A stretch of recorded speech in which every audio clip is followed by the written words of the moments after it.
Jesus was often with people that he wasn't supposed to be with, in places he wasn't supposed to be, doing things that God should not be doing. Or at least that's what the religious experts thought. You see, Jesus touched the lepers, the unclean, and he ate with people he wasn't supposed to. And most of all, he told stories that made God sound far more invested in lost people than anyone was comfortable with. Not because lost people were projects, but because lost things matter. That's what we're going to be talking about today on Thinking Aloud, the show where we expose cultural Christianity, dismantle bad belief systems that keep us stuck so that we can think our way into freedom through the power of Jesus Christ. I'm your host, Michael Wilson. Thank you for tuning in to this podcast and this particular episode where we're going to be talking about lost things matter.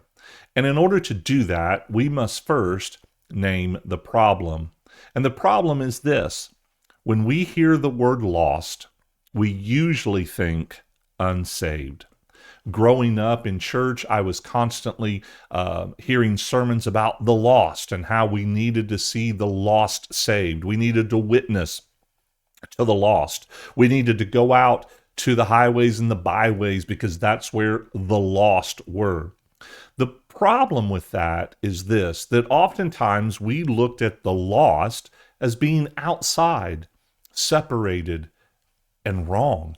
We looked at them as projects to be saved, sales to be completed when we were witnessing and sharing our faith, or we were trying to get them saved. We were trying to close the deal because that was the objective. But I don't see Jesus doing that. Jesus never saw people as projects. Jesus used the word lost differently. Lost in his stories was not about being outside, but it was about their worth. It was not about being wrong or being the other. It was about belonging. See, we've turned lost into a category of people to fix. But Jesus tells stories about people who are not where they belong.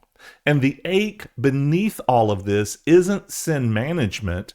That's what a lot of the church has become. It's about moral behavior and sin management. But really underneath the ache of every single human being is this need to belong. And I believe that is hardwired into us by God in order for us to realize that we need God. So maybe we've been using the word lost in a wrong way, and it's time to reevaluate the way that we view this word. So now that we've named the problem, that when we hear the word lost, we usually think unsaved, let's expose the flaw. And that is this: if someone is lost, they must never have belonged.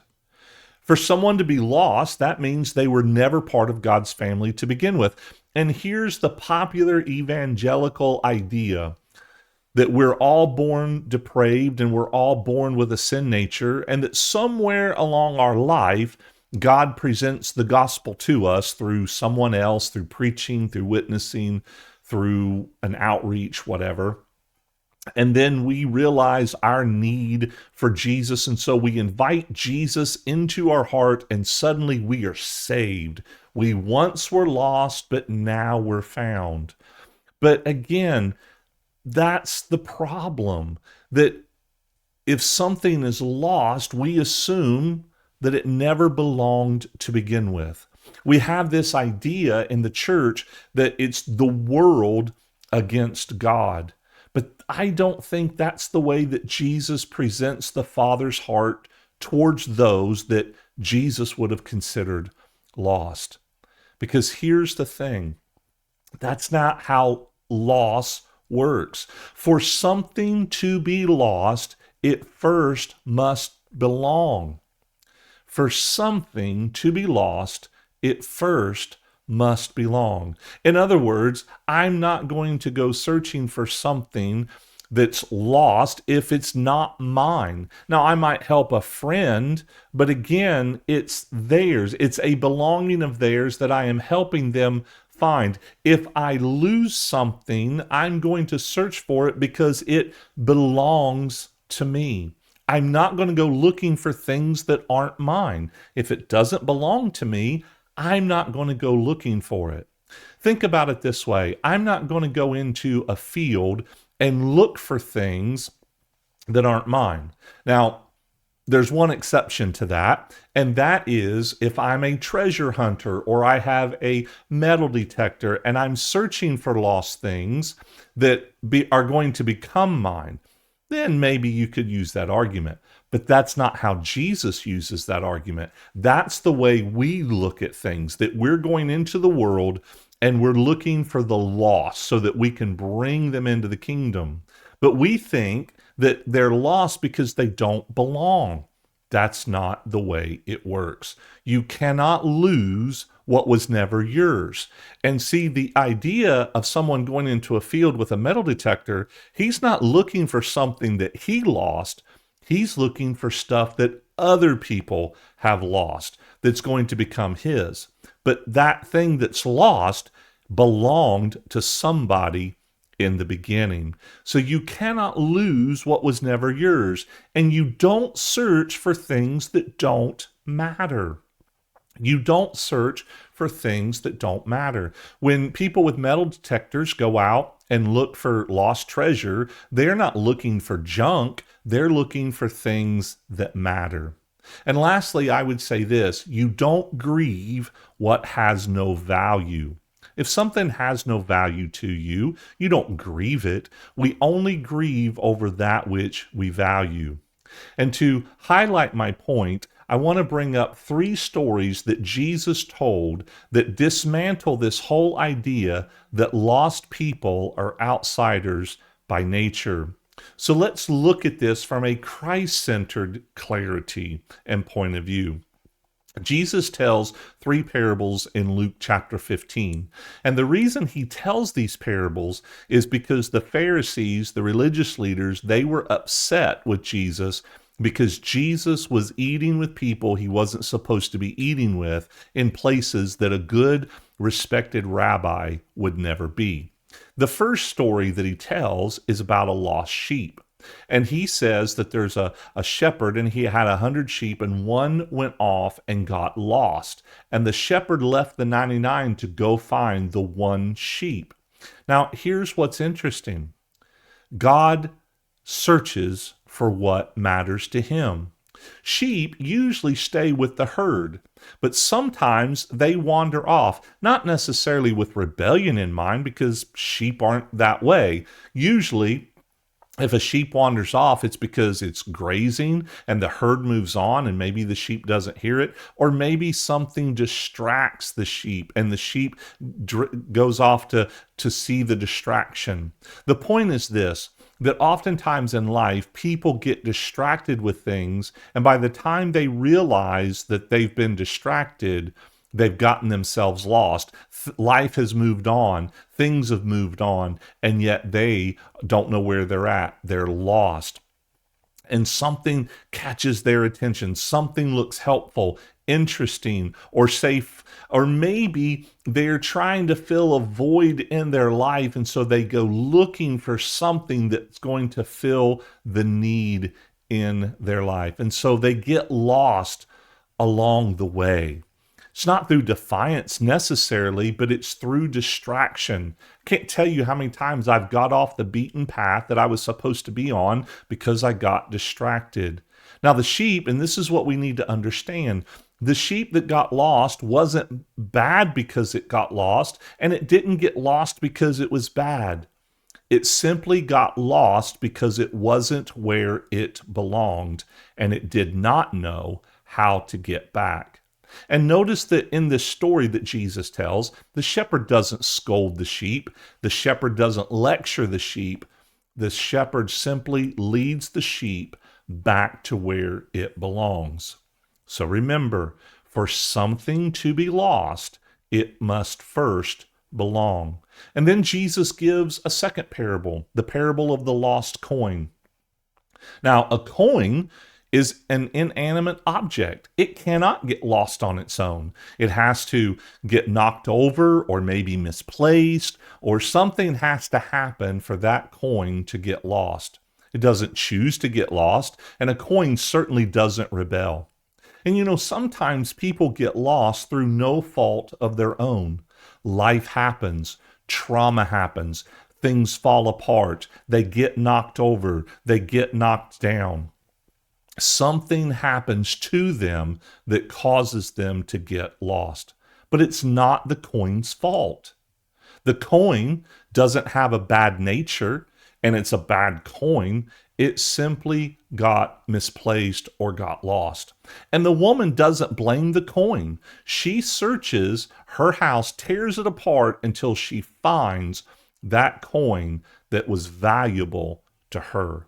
And then she puts it back where it belongs with the other coins. So for something to be lost, it first has to belong. And then the last story, it's a little different in scope, but it's powerful. And that's the story of the two lost sons. Oftentimes we focus and call this story the prodigal son, and we focus on the younger son, but in reality, it's about two lost sons. So this story is different. The younger son wanted to get lost, and the father lets him go. The father doesn't chase after him. The father doesn't try to talk him into staying. The father gives him what he requests and allows him to go. But notice that the father never stops watching and waiting for the son to come home. He never stops looking. He never stops expecting his return. And when the son comes back out of desperation, not because he dishonored his father, but because he was in a bad state and he knew that things would be better for him as a servant in his father's house, he comes back out of desperation. But notice that the father never scolds the son. The father never lectures the son, and the father never lets the son ask him to be a servant.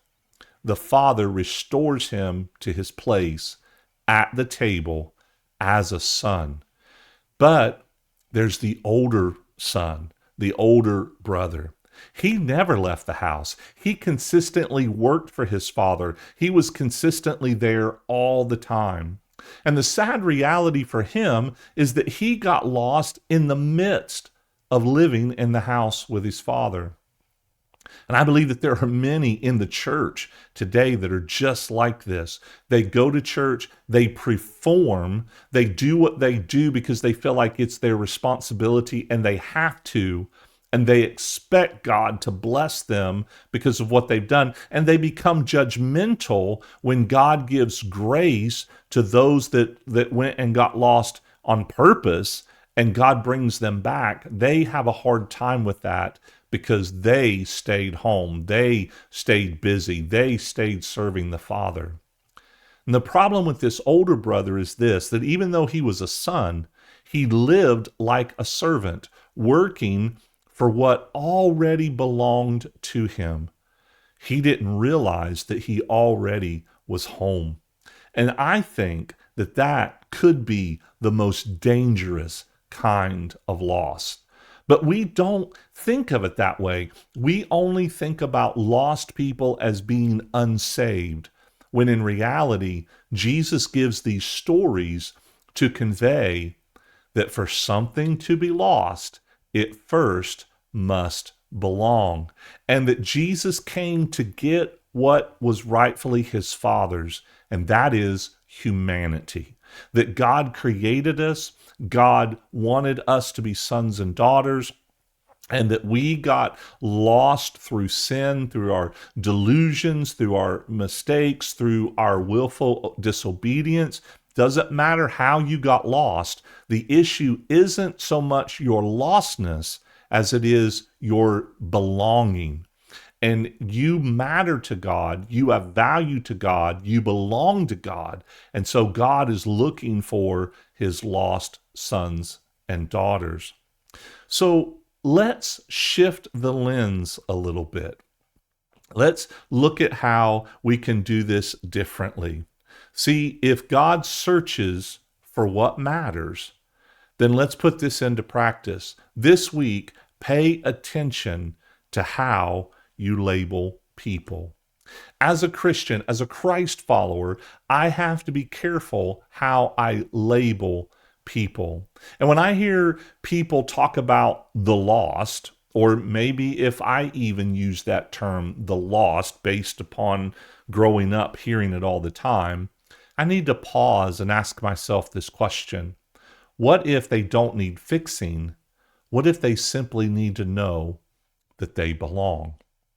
What if they're not a project to complete or a sale, a salvation sale to complete? What if they're simply a lost son or daughter that needs to know that their father is looking for them and their father wants them found? Their father wants them at the table. Their father has a place for them. Maybe we need to turn this question inward and ask ourselves, where am I lost? Am I like the older brother? Am I lost even though I'm in church, even though I'm in the family, I'm in the house? I can still be lost.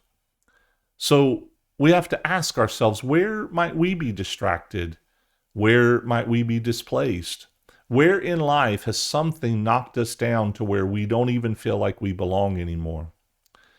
And are you serving God for what's already yours? And let Jesus meet you there, not as a project, but as a family. One of the things that I believe that this would do is this would change the way we do our so-called altar calls. For years, growing up in church and as a younger minister, when I would give an altar call, I would do it the typical way it's done these days. I would ask people to bow their heads and close their eyes, and I would ask them something along these lines. Do you know where you're going to go tonight if you died? Would you go to heaven or hell?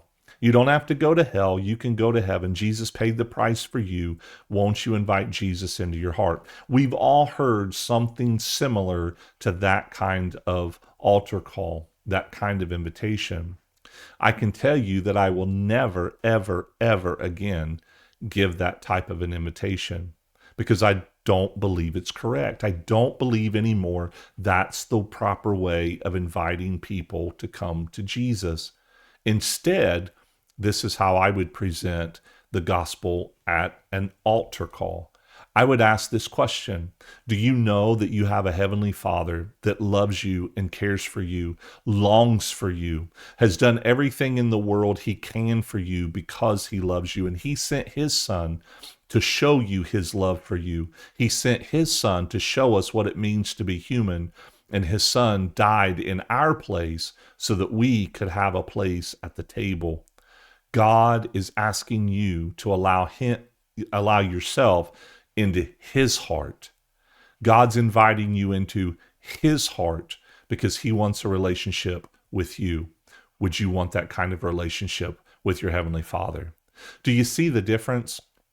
On the one hand, we're asking Jesus to come into our heart many times because we don't want to go to hell. See, that's oftentimes the linchpin. It's not the good news that God loves you. It's an appeal that you don't have to go to hell, that you can go to heaven. The way that I just presented it is different. It's a father that's looking for his lost sons and daughters. It's a father that's telling you, you belong. You are my lost sheep, and I will come looking for you. You are my lost coin, and I will move heaven and earth to find you. You are my lost son, and even though you've chosen to go your own way, I will constantly be waiting for you to return. You are my oldest son, that even though you're serving in the house and you're serving me like a servant, I want you to know that I'm waiting for you to realize that you're a son and that all that I have is yours. It's always been yours. That's a vast difference between the way that we present the gospel to the lost and the way that Jesus presents these parables. And honestly, I think it's a much better way. I think that it's a much more appropriate way of viewing the Father And it's the way that Jesus teaches us to view the Father. So one last thought, as we practice this week of paying attention to how we label people, how about we do this? Understand that Jesus never tells these stories to shame the lost. He never tells these stories to shame those that he's trying to reach. If anything, these stories should shame the religious leaders who thought that lost things didn't matter. See, Jesus tells these stories to reveal what God is really like. He reveals a God who searches. He reveals a God who waits. He reveals a God who watches the road, not with crossed arms and a scowl on his face, not a father that would say, "How could you do this to me?" But he is a father with open arms, expectant arms, ready to embrace the sons and daughters that have chosen to walk away, ready to embrace the sons and daughters who are serving and living as servants rather than understanding their place is already at the table. Lost people are not outsiders that God is trying to tolerate, because Jesus never tried to tolerate anyone. He gave every single person he came in contact with value, worth, and he spoke into their identity as a son or daughter of God. So lost people are not outsiders God is trying to tolerate. They are sons and daughters, sheeps and coins, maybe not where they belong yet, but they are still deeply wanted, and God is looking for them, not wanting anyone to perish. So maybe the call of the church is not to work on the lost, but simply to make room at the table, because for something to be lost, it must first belong. I hope this has helped you. To take you a little bit deeper, I've developed a free resource for you. Click the link below in the description, and you can get that free resource to help you go a little further in this whole idea that lost things matter. And if this has helped you, I would appreciate it if you would hit the like button. If you haven't subscribed, subscribe for more great content. And also, if you are in the West Tennessee area, specifically Dyersburg, Tennessee, we would love to have you at Renovatus Church. We meet every Sunday evening at 6 p.m. at 202 East Court Street, which is the community church's facility. Shout out to them for allowing us to use their facility. Every Sunday evening, 6 p.m., we would love to have you. And I want to close with this. You were created by love, out of love, to be loved, and to love. And until next time, I pray that as you follow Jesus, you will learn to love loud and love well. God bless.